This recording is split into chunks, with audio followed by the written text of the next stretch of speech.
It's game 8 time. Only 5 games left now to decide who is going to be world chess champion.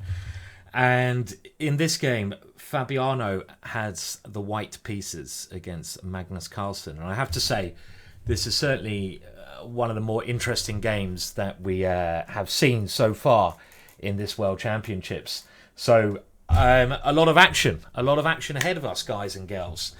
So Fabiano with white started with the move he's relied on for most of his career, 1 e4. Magnus sticking to his guns, playing c5, knight to f3, and now, as I predicted earlier on, knight to c6. Okay, we have this, and now Fabiano comes out punching. Oh yes, Fabiano, d4. You are the man today. Open Sicilian, the crowd goes crazy. No more of this wet bishop b5 rubbish. This slow play kind of thing, going to the Rossolimo. It's not working, Fabiano. Man up and play something more aggressive. And d4 he does. And I think, I don't know why he didn't play this earlier on. I mean, come on. The open Sicilian is the way to test the Sicilian. This has been known to be the way to play against the Sicilian. Fabiano is very well prepared. He's had great results in the open Sicilian. Carlsen hasn't played it as much as him, so test him in the main lines. Magnus takes on d4. Knight takes d4. Knight to f6. This is an important move to play. You should aim to attack the e4 pawn. You should aim to play this before white gets a chance to play c4. For example, g6 is a move that some people experiment with, but now white doesn't have to defend e4 and he can get a Maroczy bind with the move c4, nice space advantage. Knight to f6, knight to c3, and now we see the Shrezhnikov variation, and I predicted this would be what Magnus had up his sleeve, e5. This line is a very interesting variation of the Sicilian and of course heavily analysed, extremely theoretical. After white's most obvious move, moving a knight to b5, we have a very interesting scenario. Now, I reckon about 50 years ago, black would not have considered playing the Shrezhnikov in a world championship match because strategically, positionally speaking, black has a pretty disgusting structure. Black has a massive hold on d6. It can't be defended by a pawn. And black has a massive hold on d5, an outpost even on d5, which can't be defended by a pawn. And white can play very slowly to try to take control of this square. A maneuver we see a lot is this knight on b5, slowly coming around to e3 and then into d5. So positionally it's a pretty horrible opening, but nowadays computers are changing the way chess is played, and they're showing us that positional considerations can actually be far outweighed by active play and by concrete lines. And what black has in compensation for this, well, d6 should be played because this stops the knight coming in. What black often does in these lines is get kingside activity with a pawn coming to f5, even the g pawn after the bishop comes and takes on f6.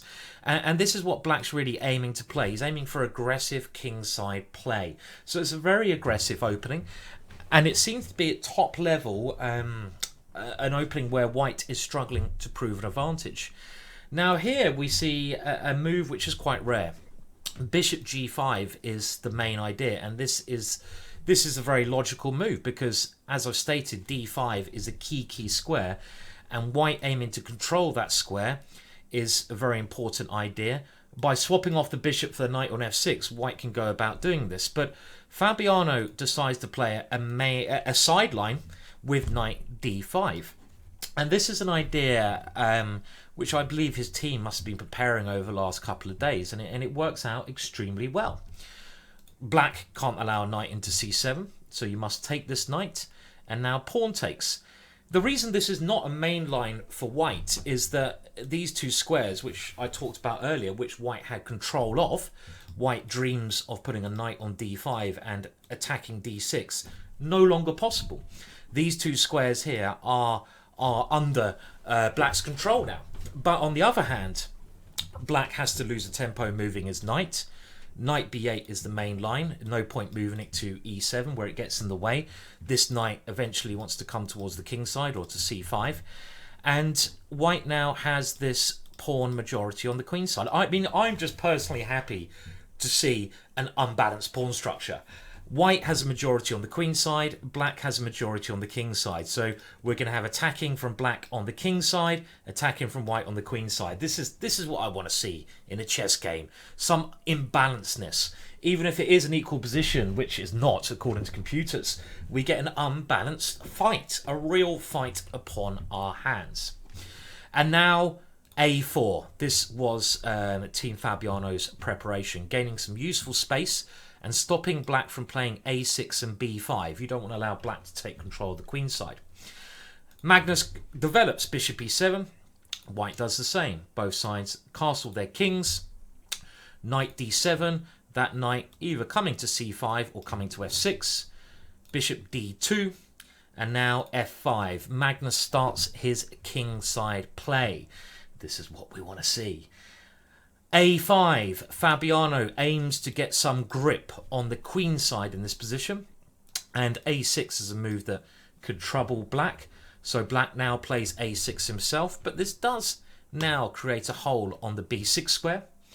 And Fabiano drops back to a3, this being the right square, because that knight now has potential to come into that hole. Black moves forwards with e4. Magnus saying, okay, I don't care about my queen side. I'm going for it on the king side. If I can get Freddy all the way to f3, here we roll. My knight can come into e5. And later on, like in a Dutch opening, if you know the Dutch, we need the queen to start an attack. And maybe this queen can swing over to the king side via e8. A very common idea. So exciting stuff. And this is, I wish they just had done this earlier. You know, they were shadow boxing. They were summing each other up. They were sort of a bit too afraid to go in the main lines. But here we have it. Knight to c4 played. Magnus Carlsen says you can have b6. I don't care. Knight to e5. Knight to b6. Now, one of the most famous games of all time, I think it's one of the immortal games as such, in this position, once continued with black playing f4 here, giving up the rook on a8. And I'm sure both sides were aware of this game. And of course, with computer analysis, such a move like this, if one side has analysed it with a computer, they've got a major advantage. And I'm sure both sides have looked at this computer. The idea is after knight takes a8, you go f3 and you just keep attacking. You don't care about your queen side. You're going for checkmate. This pawn becomes very dangerous. But probably the best way for white to deal with this is bishop takes f4 first. And after the rook captures, now we take on a8. Black doesn't have the f3 break. White is an exchange up. And I feel that black's compensation is lacking here. And again, in order to play such a beautiful line, this is not the 1800s anymore. It's the modern era, and you simply can't get away with such ideas unless you're very well prepared. So Magnus plays rook b8, and now an important move from white. If white neglects his queen side, if he neglects his king side and concentrates on his queen side, I mean, one thing white wants to do, when you have a pawn majority, white has 4 pawns versus 3. When you have a pawn majority like this on the queen side, you want to use that majority.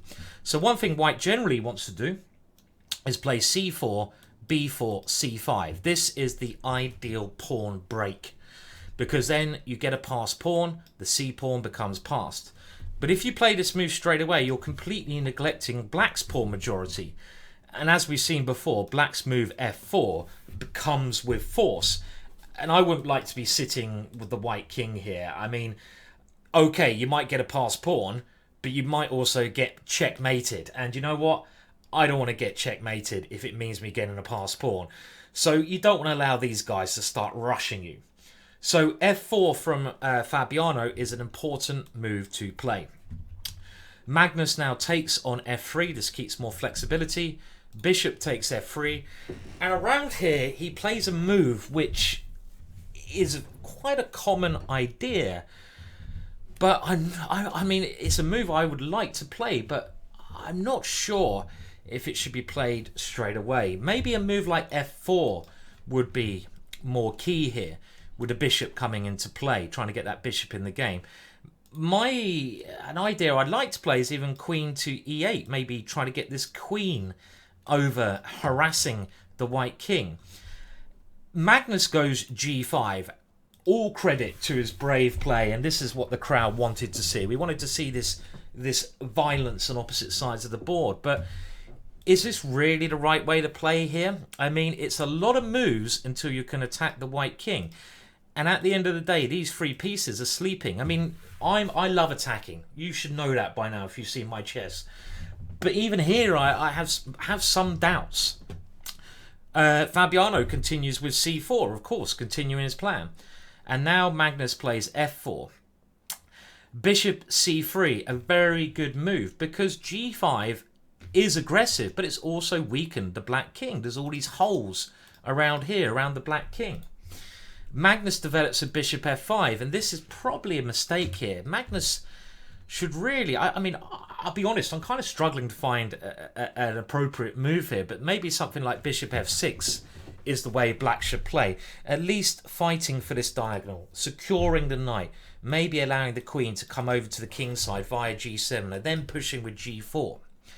Bishop f5 now allows Fabiano to play a very strong and very logical move. Fabiano fought for some time now.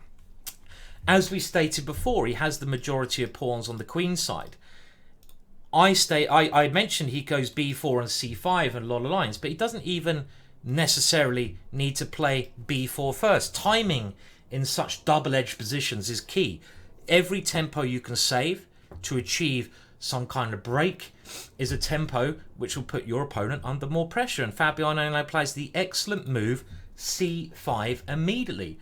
A temporary pawn sack. Great play from Fabiano, but very, very thematic. The reason this works, black's king is weak, the knight on b6 is very strong, and we're going to get a passed d pawn. You can't take the pawn straight away because now the bishop is not defending the knight. That's something I wanted to do, so you lose your knight. So Magnus can also not allow this pawn to just harass him, especially as he hasn't really got an attack going on. I mean, g4 is a move that you kind of want to play, but after bishop e2, you've got to justify this move. And f3 is not really working because I've just got too many pieces on this, and black hasn't got enough pieces ready. Like I mentioned, in these positions, you need your queen somewhere near the white king in order to make this work. Otherwise, there's not really an attack here. This black queen needs to be over on the king side. And after knight takes f3, Magnus kind of forced to grab this pawn on c5. I have the feeling that Magnus was probably now on the black side in the most uncomfortable situation he's been during the course of the last 8 games. Here now, Magnus has a position which I know he doesn't like playing. In my in a stream I did before this match started, I said that Magnus is the way to beat Magnus is to play main lines, to take risks, and to come for his king. Sacrifice. Black is now a pawn up. White has sacrificed a pawn. But look, that black king is so weak. Look at that bishop. The queen has potential to get near the king. White has this passed pawn. This is a position that I know Magnus would really have feared playing. I mean, very, very, very... He'd been in a very uncomfortable situation now. There's so many factors that make it difficult for black. White now plays a move which I can't criticise, putting the rook behind the passed pawn, threatening d6 and queen d5. I would have played this move. It came to the attention of some commentators that an even stronger move would be placing one rook actually on the e file. That is actually the open file. Rook d1 was well met by bishop d6, and it's not really clear now what the rook's doing there. Had Fabiano played here a rook to e1, let's even say this rook, keeping the option of that one coming, black would have been really struggling. You even have ideas of rook e6 and exchange sacrifice there. Why not put the rook on the open file? So this is the first slight error. But I can't criticise this move. I think most grandmasters would have played in such a way. But what I can criticise after bishop d6 is Fabiano's next move. And he's going to be disgusted with his next move. So far, Fabiano's played the opening brilliantly. He's played bravely. He's sacrificed a pawn. He's played everything correctly. He's got a very good position. And here, for some unbelievable reason, he plays a very unnatural and odd move. A very passive move. A very negative move. A move which is not really worthy of a world champion. There you go, I said it.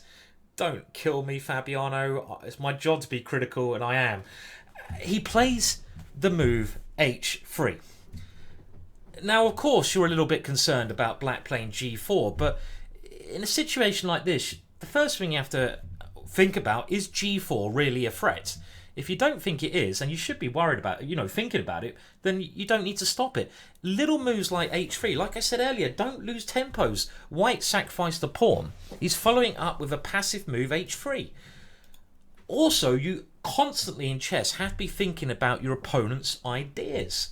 What is black trying to play? And it's clear that black's one plan in these positions is to get the queen over to g6. That would cover the black king, and it would get the bishop and the queen on a good diagonal. The queen can help g4. So it's clear in chess at this level, every level, you should be thinking about your own ideas. So what should white be doing? Well, we'll come to that in a second. But also, what's black going to do? Well, g4 is maybe an idea, but also queen e8, queen g6. If we can stop this idea of the queen coming around here in g4, black doesn't have any activity. So why on earth did Fabiano not just play queen h5 here? I cannot fathom why he didn't play this winning move. And I'm going to say winning move. This would have given him a win. The point being, now this move g4 doesn't make any sense for Magnus because it doesn't attack anything. Look how weak that king is with the queen and bishop there. It's so weak. It's so weak. So g4 doesn't help. Queen to e8 here instead is not playable because you just drop your g5 pawn and you're going to be left in a horrible situation now that material is equal. You can't just drop a pawn with check. So I have no idea what Magnus would have played against this move. So this, basically, we don't even have to think about our own plans as white. This completely nullifies any idea that black has. Bishop g6, queen here, threatening checkmate. I mean, don't get me wrong. That queen could be coming to h6 with checkmate ideas anyway. White can now put a rook on the open file. Why not? White knight on b6 has done its job, so why not bring the knight back around, start attacking? I think this to me just looks like game over, dead. I can't fathom why this wasn't played.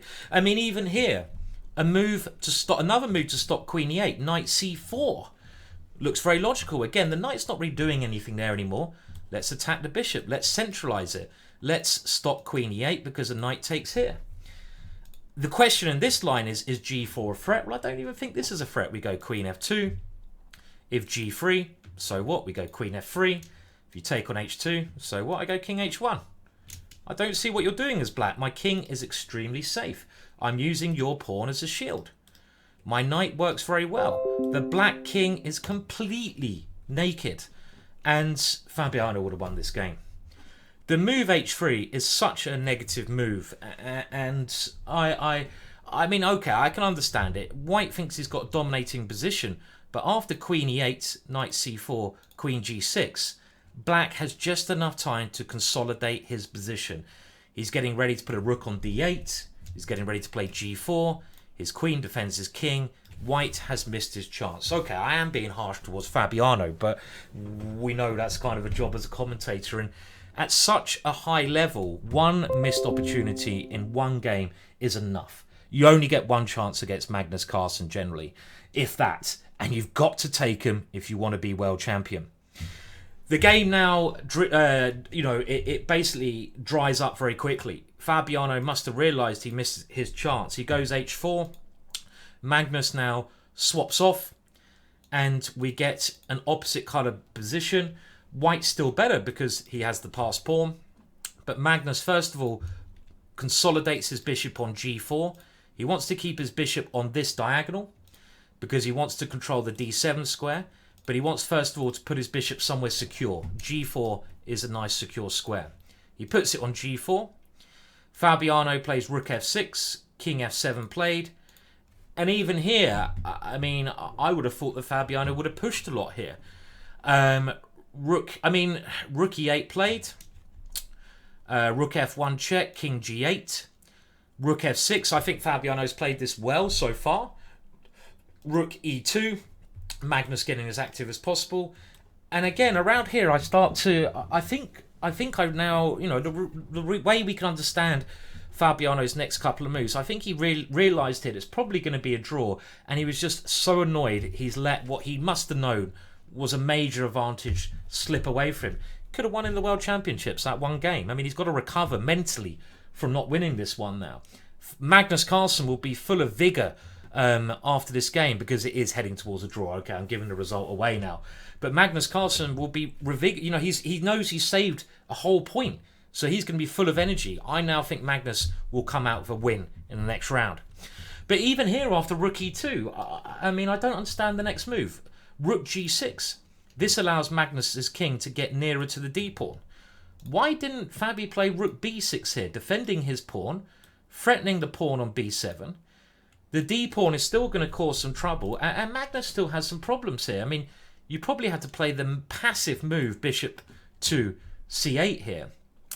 And okay, it's probably a draw, but you can certainly, and Magnus as white here, Magnus as white would have made his opponent suffer for hours.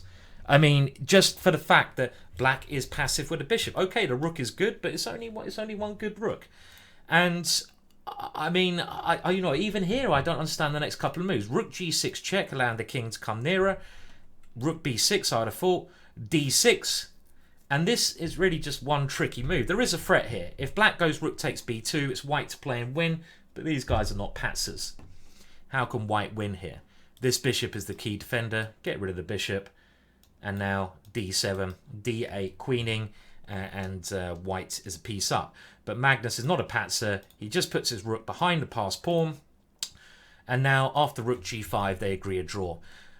Because black will take that one annoying pawn, the one pawn that was scary, and after white takes the pawn, well, there's nothing here. No one has a passed pawn. Opposite card of bishops, draw, boom, game over. So, certainly a game of missed opportunities there for Fabiano. He played the opening bravely, which, he, you know, I really think he should have done. He did it with b4, to be fair, a couple of rounds ago, but he played the open Sicilian. Magnus Carlsen's preparation, again, looking a little bit suspect. He got caught out in some line here where clearly Magnus wasn't comfortable with the position. I'm not sure if this Shrezhnikov position really suits Magnus. Okay, black is attacking in these kind of positions. Is that really the way what Magnus is known for? Should Magnus be playing so aggressively as black, or should it? It's not really Magnus, but fair enough. I'm glad he's doing it. But as we can see later on, the position goes horribly wrong for him around this point, starting, I think, with g5. He will need to find some improvements if he's going to play this opening again. I don't know if he's going to play Sicilian anymore because of this variation. His team is going to have sleepless nights. Fabiano plays this excellent pawn sacrifice, pawn to c5. And I'm just amazed that he didn't basically follow this up in the correct way. Rook d1 I can understand, not the best move, but h3, two passive moves. And that's enough to let the advantage slip. So we have 4 games left now. Who is going to be world champion? You know, it's anyone's opportunity. I think if Magnus gets a chance like this, he won't let it slip. Fabiano seems to be getting the chances. He's thrown away 2 potential wins in the last 2 rounds. This has got to, let's put it in human terms, piss him off. And if Magnus can get a position with the white pieces, I'm with Magnus now after that save. But still, loads to play for. Please like this video. Please subscribe to my channel. Thank you very much for watching this. I'll be back with some blitz and stuff soon, but I've got to finish my coverage of the World Championship first. Thank you and goodbye.